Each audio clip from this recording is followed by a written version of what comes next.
예, 오늘 너무 바빠서 기도합니다. 특별 새벽 기도회 저희가 넷째 날 맞이합니다. 내일까지 그 특별 새벽 기도회 너무 바빠서 기도합니다. 하면서 저희가 이 책을 이제 마무리를 지을 건데요. 오늘까지 이제 너무 수고하게 잘 나오셔서 감사합니다. 오늘은 10장입니다. 10장부터 12장인데요. 10장의 제목은 기도가 냉랭해질 때, 이렇게 제목이 시작됩니다.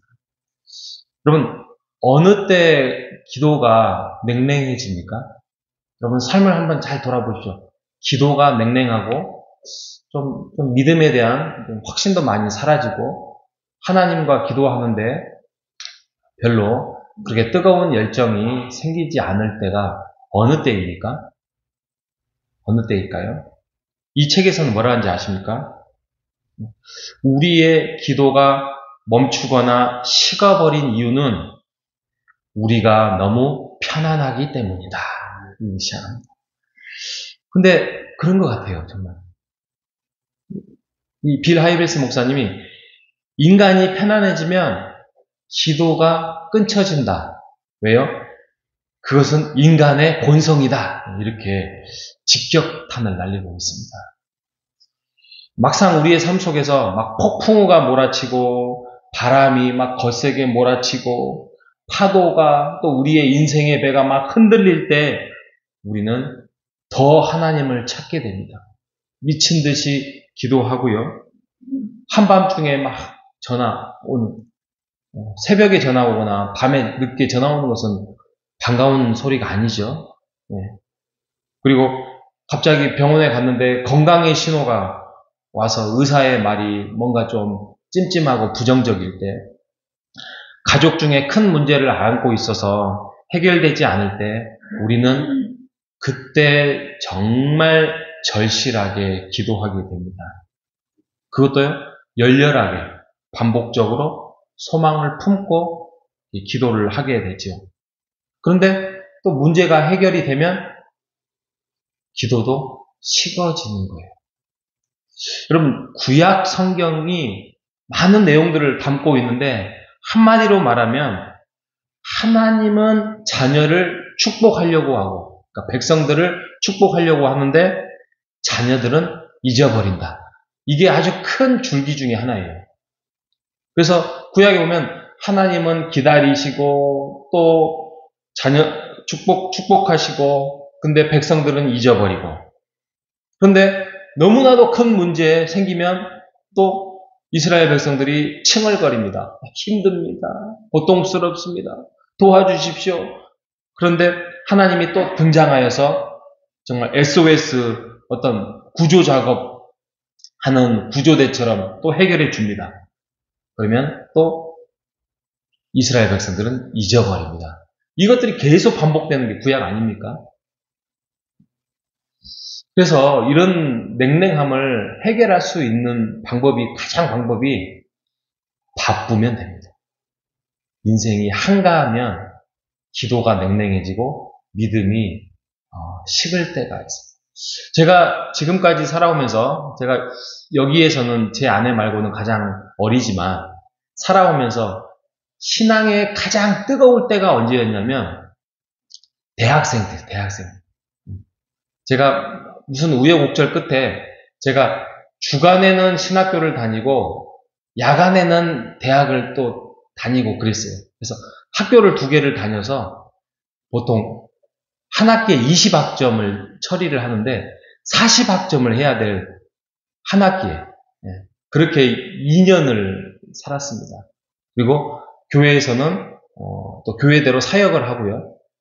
그러니까 너무나도 바빴습니다. 숨만 나면 레포트 쳐야 되고, 레포트가 한 과목에 2개씩 정도 한 학기에 되니까 한 80개 정도를 해결해야죠.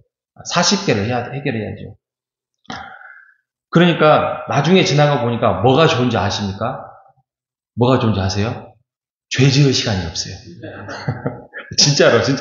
제가 그때 죄 지을 시간이 없어. 틈이 없어, 틈이. 새벽부터 레포트 쳐야 되고, 주간에는 학교가 막 그때 하나님께서 귀히 여기셨는가? 결국에는 저를 광주에 머물게 있지 않고 저쪽 서울로 날려가지고 합신을 가게 된 거 아니에요. 아마 그 일반 대학이 없었으면 저는 합신 못 갔습니다. 아무튼, 사람이 바쁘면 되구나. 바쁘면 되구나.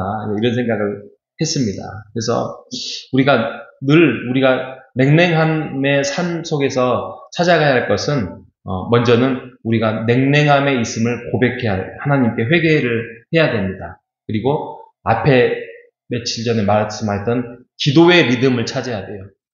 그게 1분 기도씩 틈나는 대로 집어넣든지, 아니면은 10분 기도를 아침 저녁으로 하든지, 그건 여러분들의 취향에 따라서 훈련해 가는 과정에 따라서 하는 겁니다. 중요한 것은 하나님과 기도하면서 만나면서 교제하는 여러분 되시기를 바랍니다. 최대한 방해받지 않는 시간이 확보하는 것이 중요합니다. 처음에는 걸어갈 때도 있고 또 어디 운전대 잡는 1분 동안 1분 전일 수도 있지만 중요한 것은 하나님과 1분 기도, 방해받지 않는 그런 다른 소리를 방해받지 않는 하나님과의 주파수를 맞추는 해서 우리가 어떤 분주함이나 바쁨이나 또 나의 인생의 목표나 또 나의 인생의 목표는 그래도 돈이야. 그래서 돈에 대해서 집중하고 내 인생의 중심은 나야. 이렇게 하면서 죄로 연결될 수 있는 부분들 다 끊어버리고 죄는 하나님과의 간격을 멀어지게 할 수밖에 없습니다. 그리고 멀어지면 멀어질수록 우리가 결국에는 기도할 마음이 사라지게 됩니다. 그래서 그 간격을 좁힐 수 있는 것은 기도밖에 없다. 그래서 우리가 최대한 그런 기도의 시간을 1분이든 3분이든 5분이든 찾아가는 여러분 되시기를 주님의 이름으로 축복합니다. 근데 반대로 이제 11장에 가면 삶의 속도를 늦추기라고 이야기를 합니다.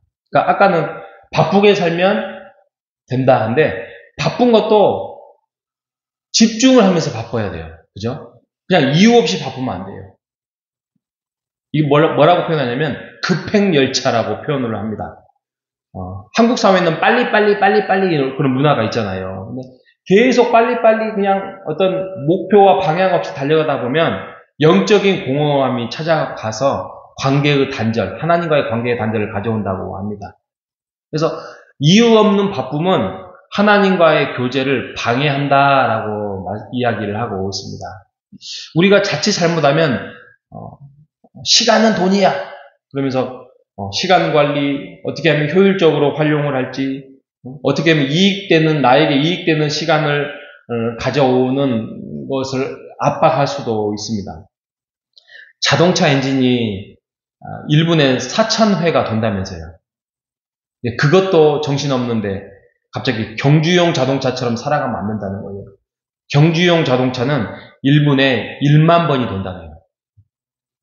근데 경주용 자동차처럼 살아가다 보면 언젠가는 큰 문제가 생길 수 있어요. 그래서 속도 조절이 필요하다라고 말을 하고 있습니다. 이 속도 조절은 우리가 목표의 방향을 우리의 인생의 바쁨과 돈과 나의 어떤 하나님과의 관계없는 목표를 향해 가지 말고 나의 영적인 관리, 나의 영적인 건강 관리를 해 나가야 된다고 말하고 있습니다. 우리가 영적인 관리에 소홀하게 되면 우리가 문제가 생길 수 있는 것이에요. 그래서 우리가 천천히 갈 수 있는 용기, 이것도 필요하다는 거예요. 이 천천히 가면서 뭘 해야 되냐면 동행, 누구와 동행? 하나님과의 동행. 이게 진정한 기독교의 핵심이다. 이렇게 하이빌스 목사님은 말합니다. 그래서 진정한 동행을 할 수 있는 방법은 하나님의 음성을 들으면서 가는 거다라고 말을 하고 있습니다. 그래서 12장에 가면 듣는 기도라고 해요. 어쩌면 이 책의 핵심 중에 핵심을 12장부터 쭉 12, 13, 14 딱 했어요. 그래서 우리의 심령 속에 말씀하시는 하나님, 이렇게 챕터를 크게 묶어가지고 12장부터는 듣는 기도 말씀을 하고 있습니다. 그래서 우리가 하나님의 음성을 들으면서 기도하는 것이 기도의 핵심이다라고 합니다. 그래서 기도는 말하는 것이 아니라 듣는 것에서 시작된다. 이렇게 정의 내리고 있습니다. 그래서 하이베이스 목사님 뭐라고 하냐면 침묵 속에서 하나님의 음성을 들을 때에 진정한 기도가 완성된다. 이렇게 말을 하고 있습니다. 여러분, 하나님의 음성을 듣는 방법은 여러 가지가 있습니다. 하나님의 말씀을 읽으면서 묵상하면서 또 내가 그것을 정욕에 나오면서 확신을 얻으면서 하나님의 말씀을 듣는 경우가 있고요. 두 번째로는 사람을 통해서 이웃을 통해서 또 내가 어떤 사람과의 어떤 상담가를 통해서 또 우리가 하는 목장 나눔을 통해서 우리가 다른 사람을 통해서 하나님의 음성을 듣는 경우도 있습니다. 그리고 성령님의 직접적인 인도를 통해서 우리가 들을 수 있습니다. 성령님은 삼위 중에 세 번째 인격이신 우리 성령 하나님께서 지금도 우리 옆에서, 우리의 앞에서, 뒤에서 우리와 대화하고 싶어 하시는 분이 우리 하나님이십니다. 여러분, 성경은 자신의 백성들과 대화하고 싶은 하나님에 대해서 지속적으로 말씀을 하고 있습니다. 아담과 하와, 아브라함, 또 모세, 여호수아, 다윗, 이스라엘 백성들, 그리고 선지자들하고 직접 우리 하나님은 대화하셨습니다. 목사님, 그거는 구약시대에 그렇지 요즘은 그러지 않아요? 아니요. 신약시대 다메섹 도상에서 바울을 직접 만나신 우리 예수님, 또 사울도 베드로도 직접 환상 속에서 만났고요. 하나님을 만났고요. 또 반모섬에 있는 사도 요한을 하나님께서 만나주셔서 성경을 마무리를 짓게 하셨습니다. 초대교회 성도들도 직접 성령의 하나님을 만났고요.